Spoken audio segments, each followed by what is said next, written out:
Olá, ouvintes do São Paulo Sonha, aqui é Raul Justilores, direto do confinamento, da nossa quarentena, para continuar sonhando com São Paulo, agora mais que nunca.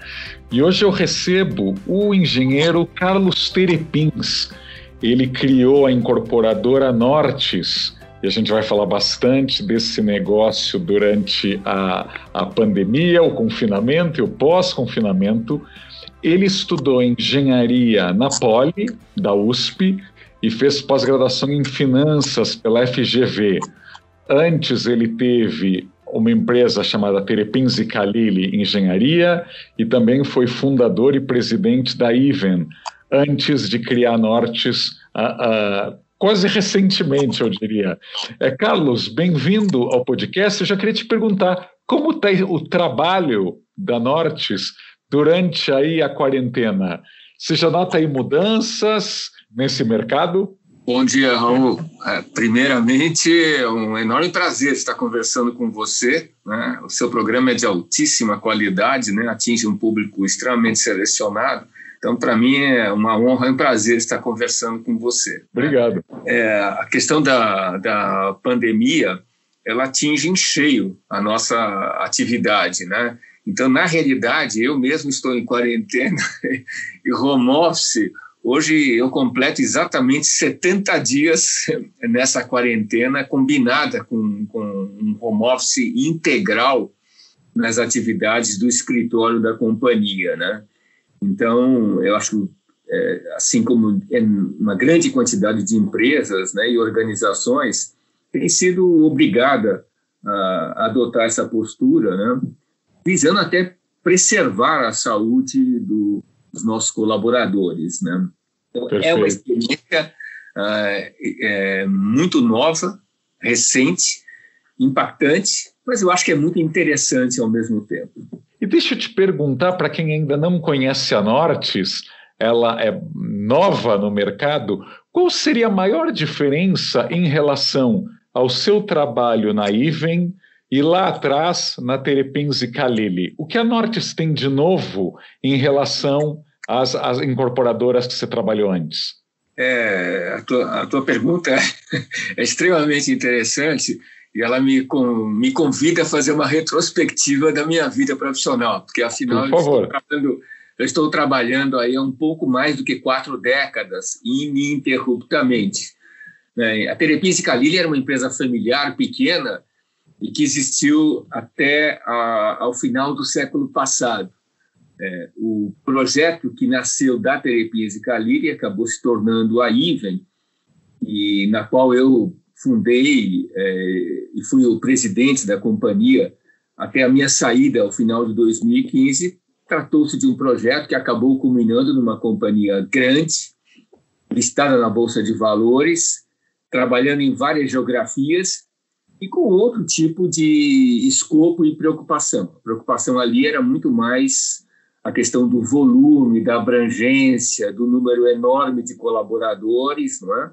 Embora ainda naquela época, Raul, eu tenha tido a felicidade e oportunidade de implantar um programa muito inovador de sustentabilidade dentro da companhia, e ali esse programa abrangia diferentes aspectos, não só na questão do produto, como também na questão do relacionamento com todos os stakeholders, colaboradores, clientes, sociedade, entidades de crédito.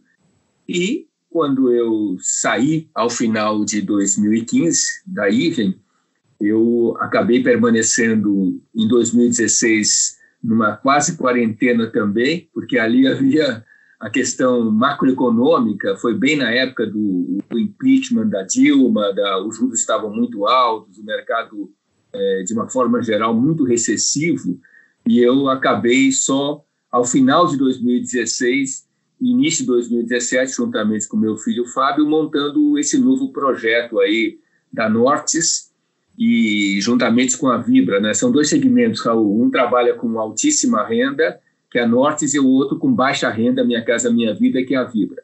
A característica, para eu resumir para você, a característica principal e que diferencia nós dos projetos anteriores é a questão do cuidado enorme em relação à arquitetura, localização, qualidade e consistência do produto. Até porque não é uma empresa tão grande, ela tem um porte médio, mas não é tão grande, há uma possibilidade de a gente olhar os detalhes de uma forma muito mais intensa, o que favorece, na minha opinião, a qualidade e o resultado oferecido pelo imóvel. Quantos lançamentos a Nortes já fez desde então? Nós fizemos pela Nortes, até o momento, 8 lançamentos em praticamente 2 anos e meio de atividade, e a Vibra fez 6 lançamentos. Foi mais ou menos 1,5 bilhão de VGV lançado ao longo desse período, que eu acho que é relativamente curto. Em que bairros a Norte está presente hoje? Então, vamos focar então na Norte, né? Que é a questão da média alta e alta renda. Nós estamos focados basicamente nos Jardins, em Pinheiros, em Moema, Vila Mariana, Itaim. Então, são os endereços nobres da cidade de São Paulo. Perfeito. Mas, assim, são vários endereços ao mesmo tempo, né? Você não se concentrou num único bairro, né? Tem algum desses bairros que tenha te surpreendido? Há muita diferença, por exemplo, em lançar em Moema e lançar em Pinheiros, por exemplo? Eu acho que você pegou um exemplo bem interessante, porque a minha observação é de que realmente há uma diferença entre Moema e Pinheiros. Embora os 2 bairros tenham uma faixa de renda abrangida, o alvo, muito semelhante, classe média alta, classe alta, na realidade o comportamento cultural nesses bairros não é exatamente igual. São bairros assim com características bastante diferentes do ponto de vista sociológico ou social-econômico, né? Assim, embora a faixa de renda possa ter uma certa semelhança, não é exatamente o mesmo público que frequenta ambos os bairros, né? A cabeça é diferente como? O que o cliente de um lado quer que o cliente do outro lado não gosta tanto, e vice-versa.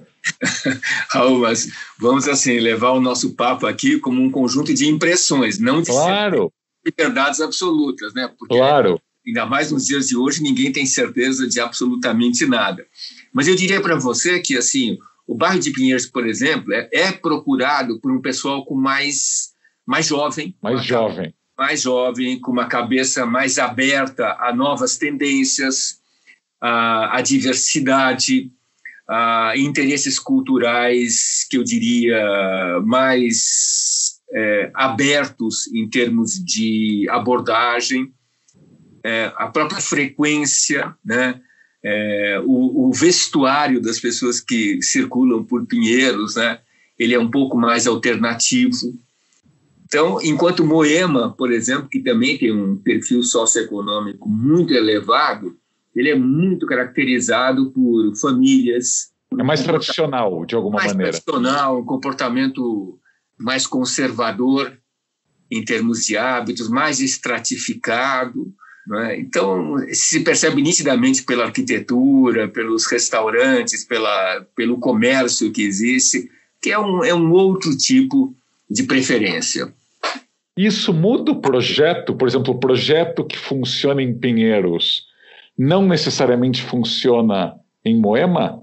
Por exemplo, relação com calçada, ou sei lá, comércio no térreo, ou o tamanho das plantas? Por exemplo, para mim, embora se tenha um perfil mais conservador, o bairro de Moema apresenta uma característica muito interessante numa cidade como São Paulo. É um bairro arborizado e plano. Portanto, ele é friendly para a questão do pedestre. Okay. Já Pinheiros, por exemplo, embora seja um bairro muito acolhedor do ponto de vista cultural, diversidade, alternância, por outro lado, em vários trechos ele tem uma topografia muito prejudicial ao pedestre, que não convida ao convívio à rua. Então, é difícil você generalizar. Por outro lado, determinadas fórmulas arquitetônicas em Pinheiros que são mais arrojadas, nós estamos tentando fazer isso em Moema também, de uma forma inovadora, eu diria, até em relação ao conjunto da arquitetura do bairro. Nós estamos começando a verificar se esse modelo passa também por Moema. Porque há anos atrás, Raul, eu escutei uma coisa muito interessante, não é? De que se dizia que só se podia fazer arquitetura neoclássica em São Paulo, que é o que dava certo. Né? E eu sempre, pessoalmente, fui muito resistente e refratário a esse tipo de arquitetura, e eu conversava com um grande arquiteto à época, e ele me dizia o seguinte, em relação à possibilidade de êxito de uma arquitetura mais contemporânea, mais moderna e mais criativa. Ele me dizia o seguinte, olha, não é que os cidadãos não gostam de uma arquitetura melhor, eles simplesmente não foram apresentados ao belo, a uma arquitetura mais interessante. O dia que forem, eles com certeza irão gostar. Então, assim, eu não acho válido a gente estratificar, ora, Pinheiros comporta uma arquitetura contemporânea e Moema não. Tem que ser uma arquitetura tradicional, eu diria quase que pobre, neoclássica, desprovida de encantos. Não é verdade. Nós estamos lançando... Aquela massa corrida bege, né? Pois é. Massa corrida bege, janelinhas pequenas, gradis de ferro. No fim, tudo aquilo tinha uma característica de uma falsa nobreza, não é? E comportava, na realidade, uma produção de baixo custo. Porque o que custa caro, na realidade, são revestimentos melhores de fachada, são caixilhos maiores. Janelão. Janelão. Isso é mais caro do ponto de vista construtivo, mas inevitavelmente tem uma qualidade, o produto superior.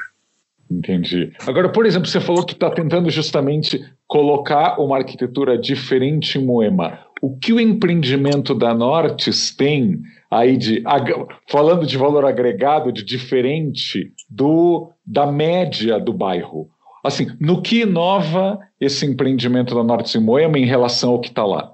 Olha, eu tenho essa impressão, né, de que uma vez prontos os nossos prédios, os nossos lançamentos em Moema estarão prontos no prazo médio de 1 ano, eles acabarão naturalmente por se diferenciar do restante da arquitetura do bairro, né, porque as fachadas são feitas por arquitetos que participaram, inclusive, de projetos tipo, né, a Casa Brasil-Japão na Paulista, um dos projetos é o mesmo arquiteto que concebeu ali na Paulista, ali também do Instituto Moreira Salles, na Paulista, o mesmo arquiteto projetou um outro nosso prédio, em Moema também, né, que é o Andrade Moretim. Então, as características desses imóveis, quando estiverem prontas, elas vão ser claramente visíveis como diferenciadoras em relação ao entorno. Mas a nossa preocupação não é só... Isso é uma tese que eu defendo há muitos anos, e não diz especificamente a esta ou aquela companhia.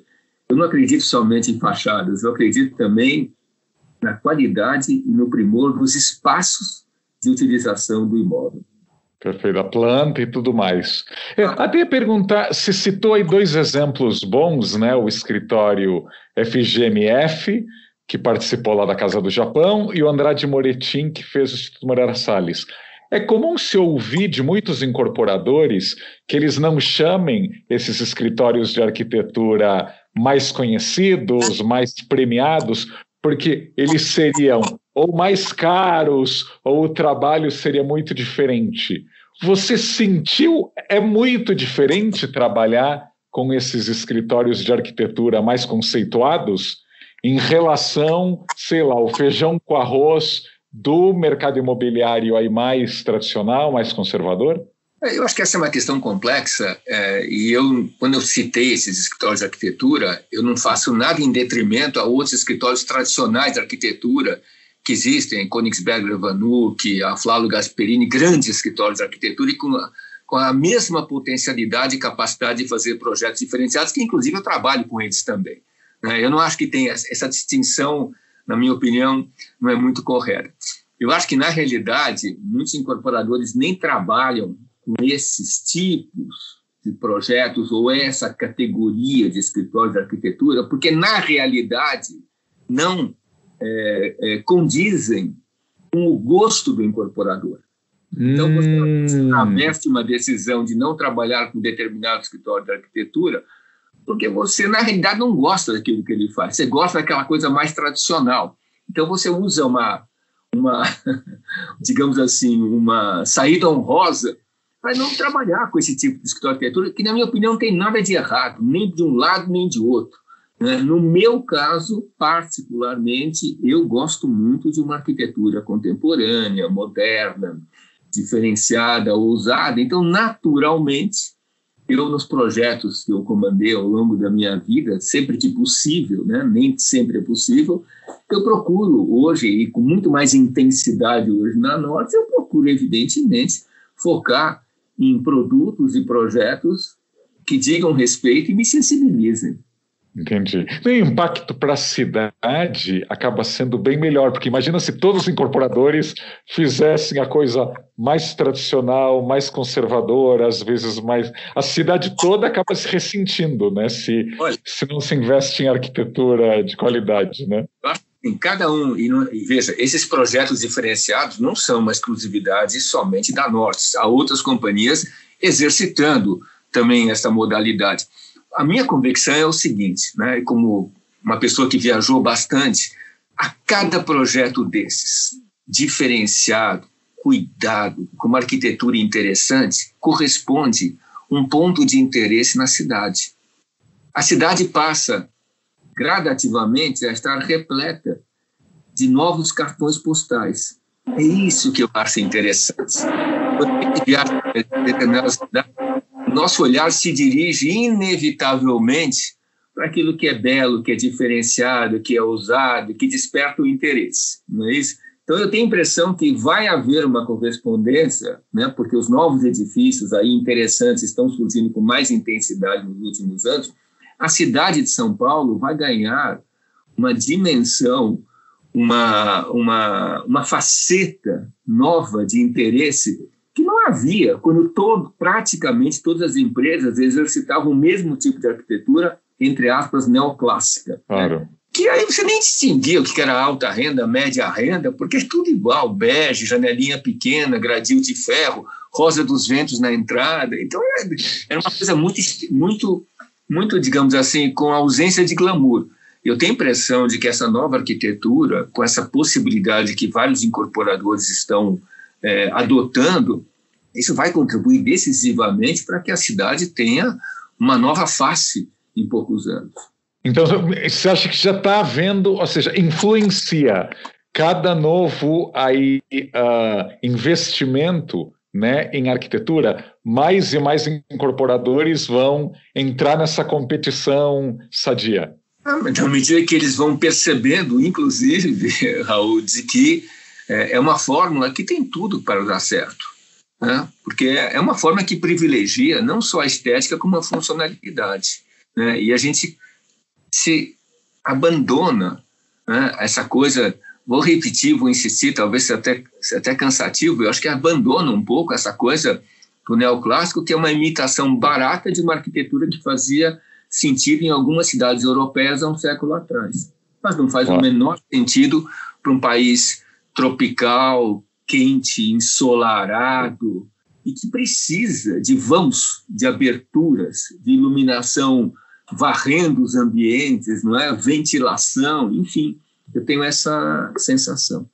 Claro. Aliás, o que você acabou de falar, até queria te perguntar sobre essa questão do nosso confinamento, e que ninguém sabe exatamente quando vai terminar. Você acha que esse período de quarentena estendido vai pressionar, claro, uma parte da clientela a querer plantas melhores, mais ventilação, mais insolação? Você acha que vai haver... Você acha que as pessoas já estão sentindo literalmente na pele que vão precisar de móveis mais confortáveis? Olha, eu diria para você o seguinte, de que esse fenômeno da pandemia é muito recente com essa extensão. Então, eu não acredito, assim, eu, como fã e usuário da psicanálise há muitos anos, eu não acredito que as pessoas se transformam radicalmente, a não ser que elas experimentem pessoalmente experiências muito fortes, impactantes ou dolorosas. Um trauma. Um trauma. Caso contrário, o ser humano ele tem uma certa característica e isso não é tão mutável assim rapidamente ou subitamente.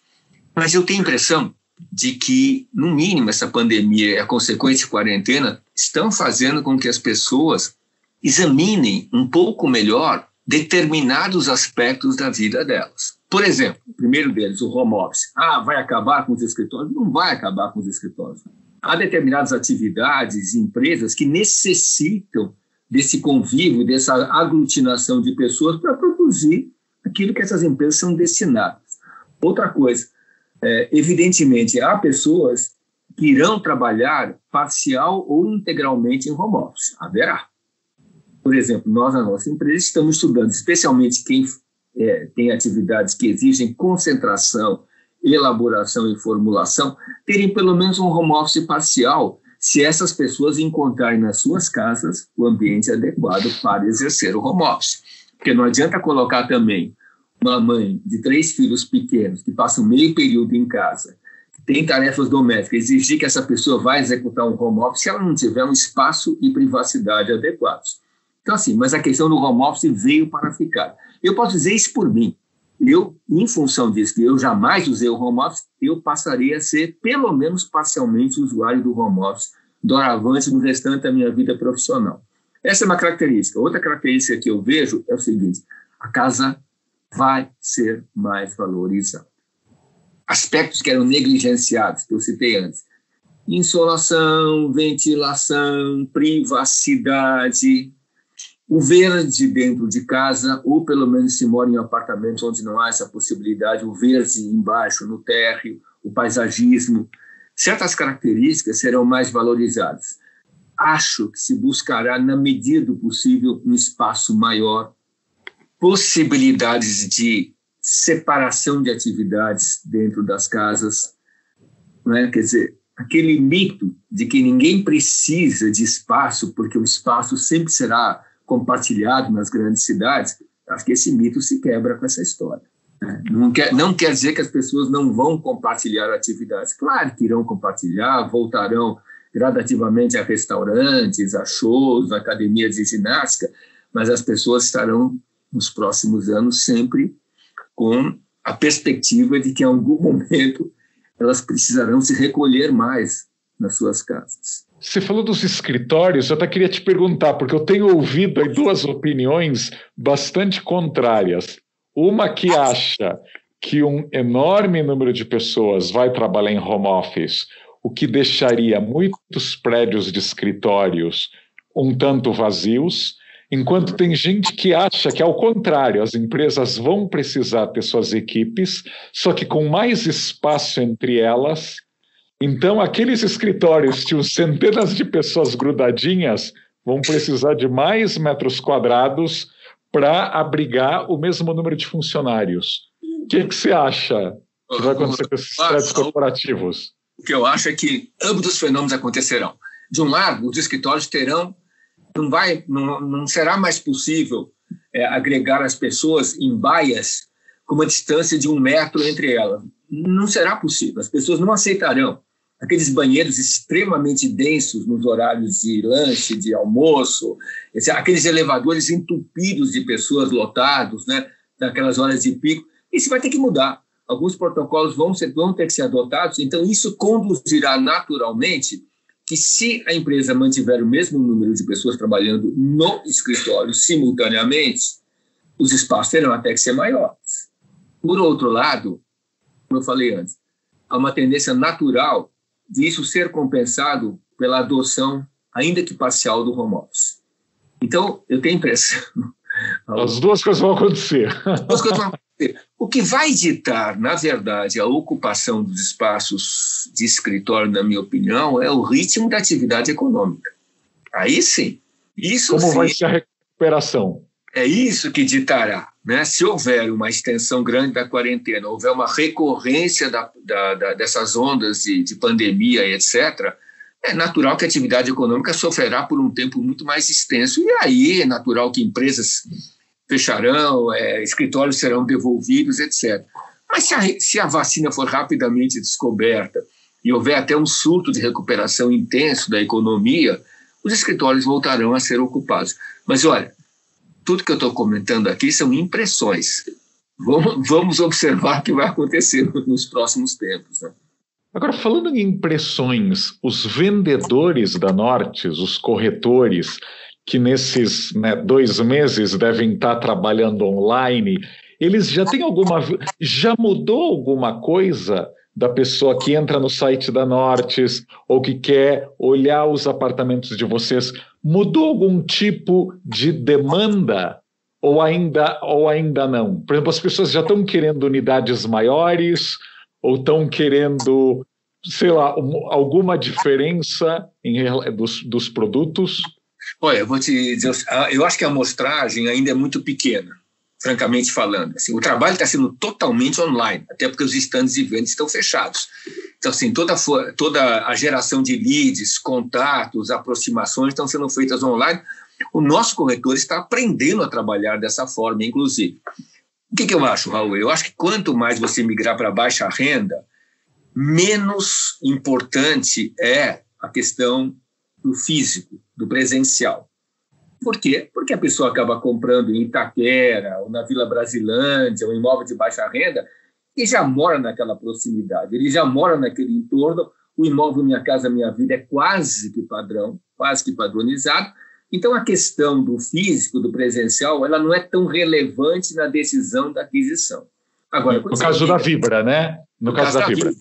Agora, quando você migra para imóveis assim, com valores de venda, ainda que pequenos, mas de metro quadrado muito mais elevado, é evidente que esse público tem uma renda maior, é mais sofisticado, exige informações muito mais detalhadas e eu tenho a impressão, que está se demonstrando agora, é de que o presencial, o indivíduo ir até o estande, olhar um apartamento modelo, sentir o bairro, aquele quarteirão, qual é a vizinhança, qual é o ritmo do tráfego, tudo isso é muito relevante para quem vai fazer uma aquisição desta unidade, né? Tanto que, durante essa pandemia, está se observando não só na nossa empresa, como no setor, que eu tenho acesso a várias estatísticas, é que a velocidade de vendas no Minha Casa Minha Vida, no segmento mais econômico, ela caiu pouco, caiu relativamente pouco comparado à média e alta renda. Média e alta renda, a queda de vendas nesse período de pandemia é muito mais intensa do que na baixa renda. Então, do Minha Casa Minha Vida se manteve mais forte, mesmo durante a pandemia. Houve queda, mas uma queda muito menos relevante do que no médio alto e alto padrão. Bem interessante, bem interessante. Eu queria te perguntar, você falou no início, a Nortes de alguma maneira te deu uma liberdade que uma incorporadora que já estava em bolsa não estava. Eu queria te perguntar em relação ao mercado, porque muitas grandes incorporadoras estão em bolsa. Você acha que esse debate que você está fazendo com a Nortes, de qualidade, de arquitetura, de impacto na cidade, ele é mais tolhido ou mais difícil quando a incorporadora está em bolsa, a cada trimestre tem que demonstrar resultados? Você vê aí uma grande diferença? Eu acho que há uma diferença em relação a essa exigência para as grandes companhias listadas em bolsa, e eu vivi isso, porque afinal eu que fundei e conduzi a Ivem até o final de 2015, inclusive a minha época era a maior incorporadora de São Paulo. Eu sinto que assim, existe uma pressão trimestral por produção e resultados. E essa pressão trimestral, ela dificulta uma gestão de mais cuidado, mais apuro, porque tem uma exigência de quantidade e de volume que é incompatível com aquele olhar mais cuidadoso, mais primoroso. Não quer dizer que essas companhias não possam fazer lançamentos de muita qualidade e expressivos do ponto de vista de arquitetura e de contribuição até à paisagem urbana. Tem todas as condições de fazerem também. O que eu digo só é o seguinte, eu sempre comento com as pessoas, nós temos, na realidade, e isso não muda, durante a semana nós temos 10 meio períodos, de segunda a sexta. Quanto mais projetos, quanto maior o volume, mais difícil é olhar com cuidado a cada um deles, né? Isso é natural, é físico, é incontestável. Mas isso não quer dizer que seja exatamente um impeditivo para que as empresas maiores não possam fazer projetos primorosos. Eu diria só que o desafio é maior. Perfeito. Aqui no podcast eu já entrevistei vários incorporadores jovens jovens de idade, mas também jovens, as suas empresas são novas, né? O André Citron, o Rafael Rossi, a Carol Burg, a Gabi Coelho, entrevistei aqui vários falando dessa mudança do mercado. O que você sugeriria para alguém? Tem muita gente que escuta esse podcast, que é estudante de arquitetura, estudante de engenharia, sonha em ser incorporador. O que você sugeriria, especialmente para alguém que está querendo começar, então, uma empresa nova e uma empresa diferente, né? Algo que você está fazendo agora, mas muitos querem começar nesse mercado. Tem algum erro evitável ou algum conselho que você daria para eles terem sucesso? Sabe, Raul, eu até depois de tantos anos de psicanálise, né, décadas de psicanálise, eu diria para você que eu resisto muito em dar conselhos. O máximo que eu gosto é contar da minha experiência, e aí a pessoa, o jovem, interage, né, escuta e tenta daquilo subtrair alguma coisa que faça sentido para ele. Eu acredito muito mais nisso. Mas uma coisa importante que aí eu vou relatar como experiência pessoal minha. Para ser vitorioso nesse setor, algumas coisas são relevantes. Primeira é ter a humildade de buscar a informação. Segundo, mirem-se, usando aquela música do Chico Buarque, mirem-se no exemplo dos melhores, daqueles que permaneceram ao longo de décadas. Não é necessário repetir fórmulas. Deem espaço à inovação, mas aquela inovação que só é inovação porque contribui efetivamente para o produto e para o mercado. Trabalhem com muito afinco, muito afinco. Eu sempre digo que nada cai no nosso mercado que tem uma concorrência brutal, que praticamente não há barreiras de entrada, nada cai no colo, né? Então, assim, as vitórias são conquistadas tijolo a tijolo. Mas se nós não formos cuidadosos, rapidamente 2 ou 3 ou 4 empreendimentos errados destroem uma bonita carreira de 30 ou 40 anos de vida empresarial. E fundamental, Raul, exerçam essa atividade se vocês tiverem paixão por ela. É preciso gostar do que se faz. É preciso ter paixão por cliente, por produto, pela cidade, para ser vitorioso. Porque, dado que não existem barreiras de entrada e a concorrência gigantesca, tem chance de sucesso, alguma chance de sucesso, aquele que tiver paixão pelo que estiver fazendo. Porque se não tiver paixão, com certeza não tem nenhuma chance de ser bem-sucedido. Nos últimos anos, nas empresas até grandes, em que foram colocados para liderá-las pessoas transplantadas ou trazidas de outros mercados que não tinham nenhuma afinidade com essa atividade, inclusive do ponto de vista passional, nenhuma delas deu certo. Porque, de verdade, não tinham esse apego a uma atividade. Dou mais um dado para você, Raul. A relação produtor e cliente é uma relação longuíssima.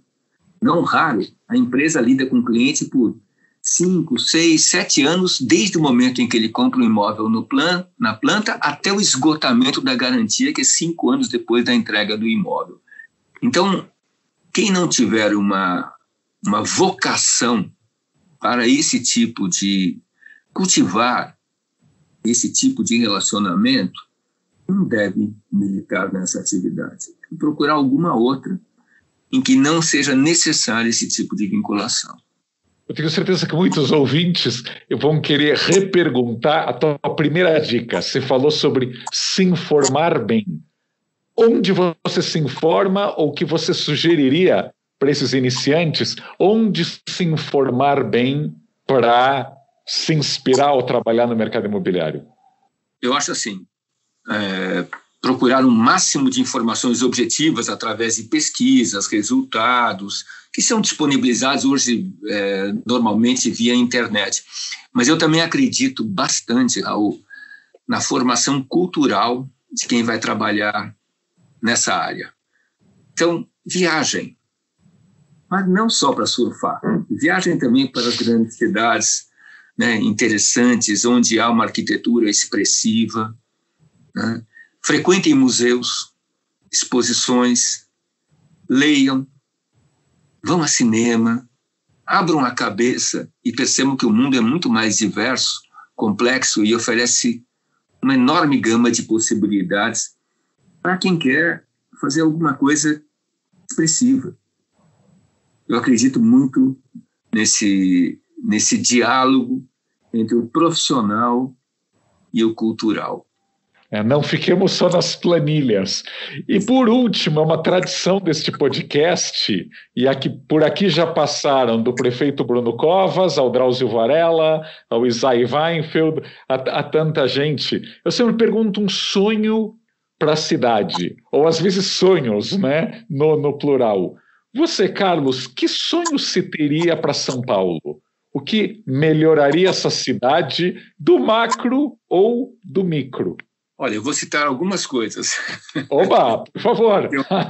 Eu acho que poderiam, assim, né, melhorar, mas são há metas grandiosas e há metas, na minha opinião, bem menores, né?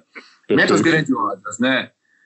De alguma forma, e você outro dia já se arriscou nesse sentido, Raul, requalificar o centro da cidade.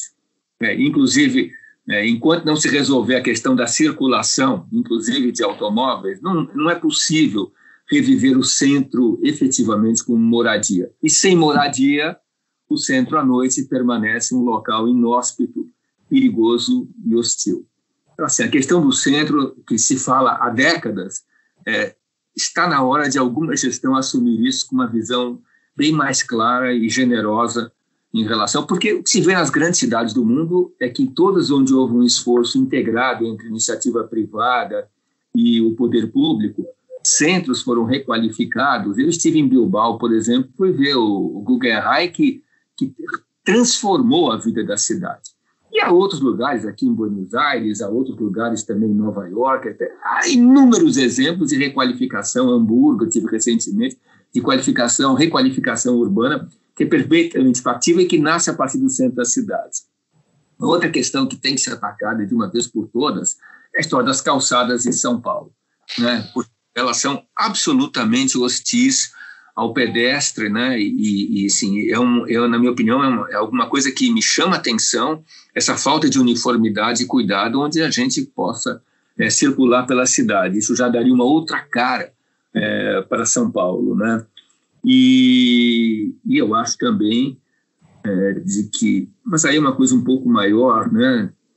Só com a minoração da desigualdade social que existe, né, hoje em dia no país, né? Só com a adoção realmente de inclusão via educação, uma distribuição melhor de renda, a gente conseguirá ter uma cidade menos cercada por periferias tão mal cuidadas, né?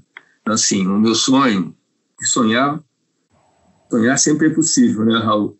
É que a gente pudesse viver numa cidade mais inclusiva, mais humana, menos desigual, com menos muros, com mais convivência, com mais acolhimento à diferença e à diversidade.